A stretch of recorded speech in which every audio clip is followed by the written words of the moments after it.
How's it going, everybody? And thank you for joining me on Out of the Bothros for Weekly Word Wednesday. Last week, we went ahead and started a little segment here about the sons of man throughout the Bible and kind of the characteristics of them. So we started last week and we talked about Noah. I kind of just read through it and wanted to give you guys time to kind of come up with some ideas of what you noticed about him and kind of give some feedback on that. So to recap kind of what was happening, Noah was, of course, the one who built the ark. Originally, it says many times that he just went ahead and did whatever it was God asked him to do.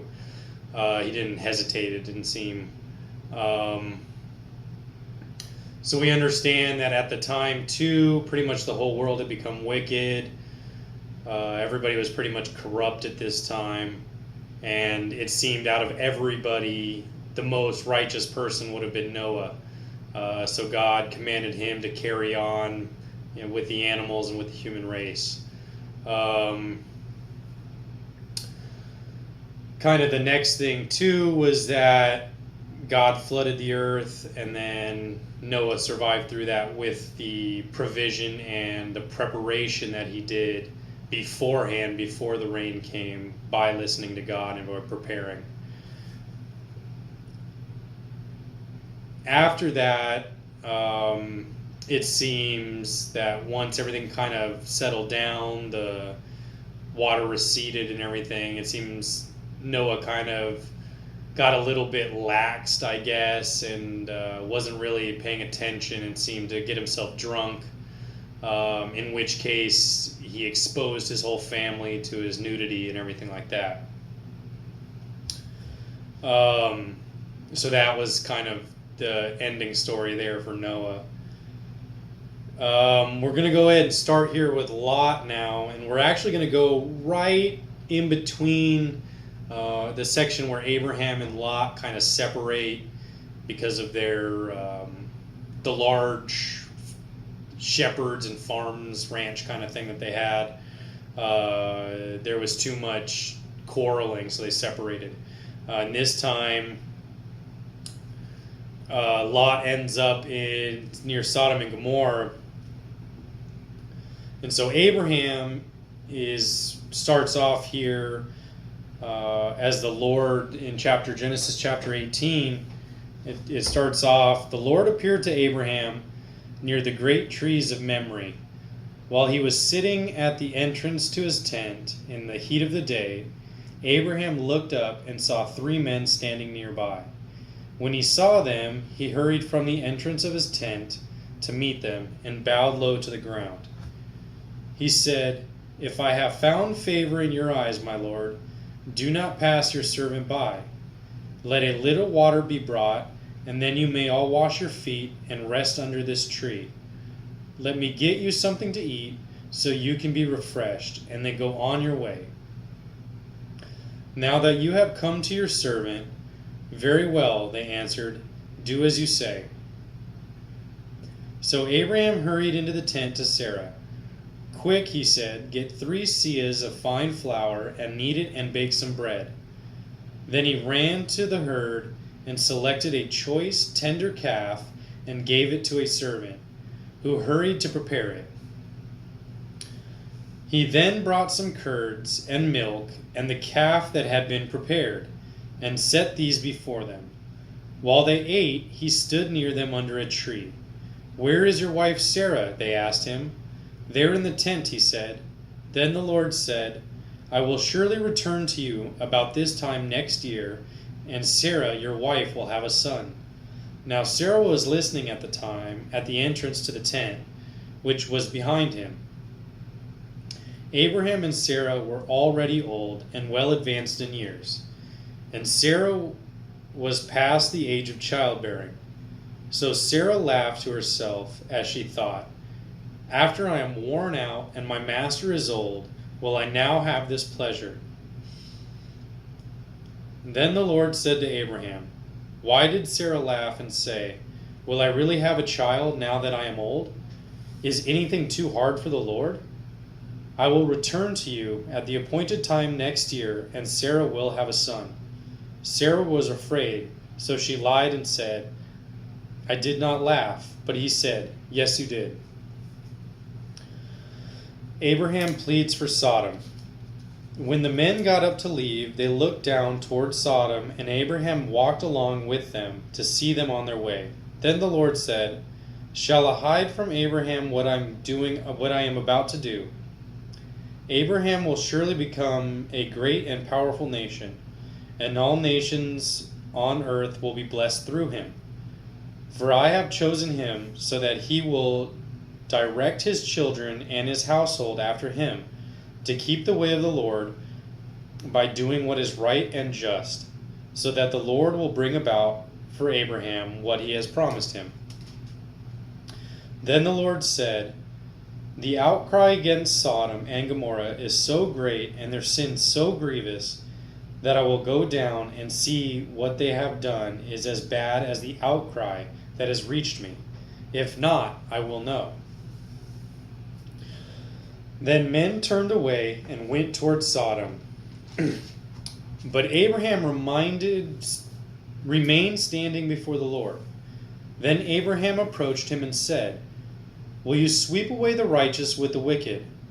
What if there are 50 righteous people in the city? Will you really sweep it away and not spare the place for the sake of the 50 righteous people in it? Far be it from you to do such a thing, to kill the righteous with the wicked. Treating the righteous and the wicked alike, far be it from you. Will not the judge of all the earth do right? The Lord said, If I find 50 righteous people in the city of Sodom, I will spare the whole place for their sake. Then Abraham spoke up again, Now that I have been so bold as to speak to the Lord, though I am nothing but dust and ashes, what if the number of the righteous is less than 50? Will you destroy the whole city because of 5 people? If I found 45 there, he said, I will not destroy it. Once again he spoke to him. What if only 40 are found there? He said, For the sake of 40, I will not do it. Then he said, My Lord, may the Lord not be angry, but let me speak. What if only 30 can be found there? He answered, I will not do it if I find 30 there. Abraham said, Now that I have been so bold as to speak to the Lord, what if only 20 can be found there? He said, For the sake of 20, I will not destroy it. Then he said, May the Lord not be angry, but let me speak just once more. What if only 10 can be found there? He answered, For the sake of 10, I will not destroy it. When the Lord had finished speaking with Abraham, he left, and Abraham returned home. So in this section here, we can see Abraham is trying to petition to the Lord in order to save any righteous people that may be in Sodom, because it's not for the Lord to, destroy, or it's not the way the Lord would have it for him to destroy the righteous with the wicked. So we see here Abraham actually stating some of the characteristics of God as kind of a question to God in order to see if he can't petition on behalf of any righteous people in Sodom. So we're going to go ahead and go into chapter 19, where we actually go to Sodom and Gomorrah. The 2 angels arrived at Sodom in the evening, and Lot was sitting in the gateway of the city. When he saw them, he got up to meet them and bowed down with his face to the ground. My lords, he said, please turn aside to your servant's house. You can wash your feet and spend the night, and then go on your way early in the morning. No, they answered, we will spend the night in the square. But he insisted so strongly that they did go with him and entered his house. He prepared a meal for them, baking bread without yeast, and they ate. Before they had gone to bed, all the men from every part of the city of Sodom, both young and old, surrounded the house. They called to Lot, Where are the men who came to you tonight? Bring them out to us so that we can have sex with them." Lot went outside to meet them and shut the door behind him and said, "No, my friends, do not do this wicked thing. Look, I have 2 daughters who have never slept with a man. Let me bring them out to you, and you can do with them what you like. But don't do anything to these men, for they have come under the protection of my roof." So we can kind of see in this section here, there's actually a reference in a case with I believe it was a Pharisee and the Benjamites, where a similar situation happened. And we can see in this situation, I kind of have a concept that I'm working on that I believe is where they both kind of fell wrong here. Both Lot and the Pharisees and his concubine, or the Hebrew, I believe is what they stated as. So in that situation, the same thing happens. They go into a town, and the crowd basically pounds the door down, trying to sleep with the people that had just arrived, because they've pretty much exhausted each other and are so depraved that anything new they want to defile. And of course, instead of the men putting themselves in harm's way, they offer up a woman instead and kind of have her as the sacrifice, it seems, in both those situations.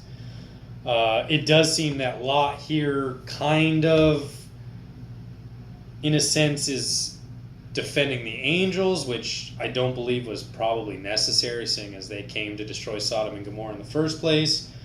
So there's kind of a weird balance there that Lot may have a little bit of a misconstrued idea there. So we'll continue.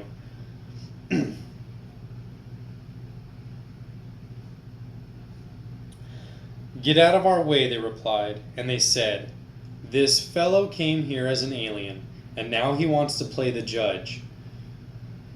We'll treat you worse than them." They kept bringing pressure on Lot and moved forward to break down the door. But the men inside reached out and pulled Lot back into the house and shut the door. Then they struck the men who were at the door of the house, young and old, with blindness, so that they could not find the door. The 2 men said to Lot, "Do you have anyone else here, son-in-law, sons or daughters, or anyone else in the city who belongs to you? Get them out of here, because we are going to destroy this place. The outcry to the Lord against its people is so great that he has sent us to destroy it." So we can see, to the previous reference, God does see that there's not enough righteous people to save Sodom and Gomorrah, so he is going to destroy it. But instead of destroying the wicked with the righteous, he removes the righteous people out of the town before he destroys it. So like in the ark, he's already made the provision for the righteous to be removed out of the situation that's going to destroy the wicked.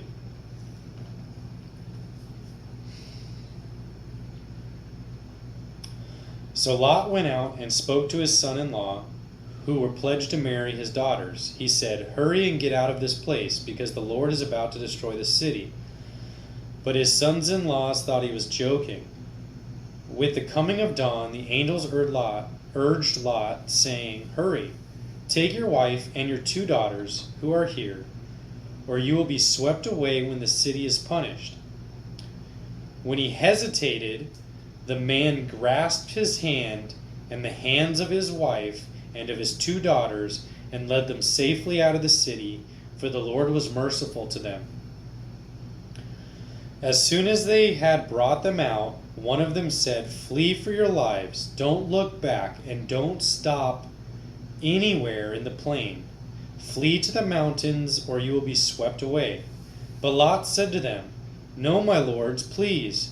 Your servant has found favor in your eyes, and you have shown great kindness to me in sparing my life. But I can't flee to the mountains. This disaster will overtake me, and I will die. Look, here is a town near enough to run to, and it is small. Let me flee to it, It is very small, isn't it? Then my life will be spared." He said to him, "Very well, I will grant this request too. I will not overthrow the town you speak of, but flee there quickly, because I cannot do anything until you reach it. That is why the town is called Zoar." By the time Lot reached Zoar, the sun had risen over the land. Then the Lord rained down burning sulfur on Sodom and Gomorrah. For the Lord out of the heavens, thus he overthrew those cities and the entire plain, including all those living in the cities, and also the vegetation in the land. But Lot's wife looked back, and she became a pillar of salt. Early the next morning, Abraham got up and returned to the place where he had stood before the Lord. He looked down towards Sodom and Gomorrah, towards all the land of the plains, and he saw dense smoke rising from the land, like smoke from a furnace. So when God destroyed the cities of the plain, he remembered Abraham, and he brought Lot out of the catastrophe that overthrew the cities where Lot had lived. So before we move on to the final section of the story of Lot here, we can see that unlike Noah, it does seem that Lot was a little bit hesitant and kind of procrastinating, didn't want to move and jump to it. So in this situation, the angels just grabbed him by the hands and just dragged him along, pretty much, it seems like. So in that situation, Lot was considered a righteous person in the eyes of the Lord, and so he was even willing to drag him out of the situation by the hand and lead him, guide him by his hand to get them all out safely. It does seem like after the angels told them not to turn back and to just flee, Lot's wife unfortunately did turn back, did not listen to that command, and in that situation sinned against God, it seems like, and became a pillar of salt. So in the last section here, we're going to see something also very similar to Noah. Lot and his 2 daughters left Zoar and settled in the mountains, for he was afraid to stay in Zoar. He and his 2 daughters lived in a cave. One day the older daughter said to the younger, "Our father is old, and there is no man around to lie with us, as is the custom all over the earth. Let's get our father drunk with wine, and then lie with him, and preserve our family line through our father." That night they got their father to drink wine, and the older daughter went in and lay with him. He was not aware of it when he lay down or when she got up. The next day the older daughter said to the younger, "Last night I lay with my father. Let's get him to drink wine again tonight, and you go in and lie with him, so we can preserve our family line through our father." So they got their father to drink wine that night also, and the younger daughter went and lay with him. Again he was not aware of it when she lay down or when she got up. So both of Lot's daughters became pregnant by their father. The older daughter had a son, and she named him Moab. He is the father of the Moabites of today. The younger daughter also had a son, and she named him Ben-Ami. He is the father of the Ammonites of today.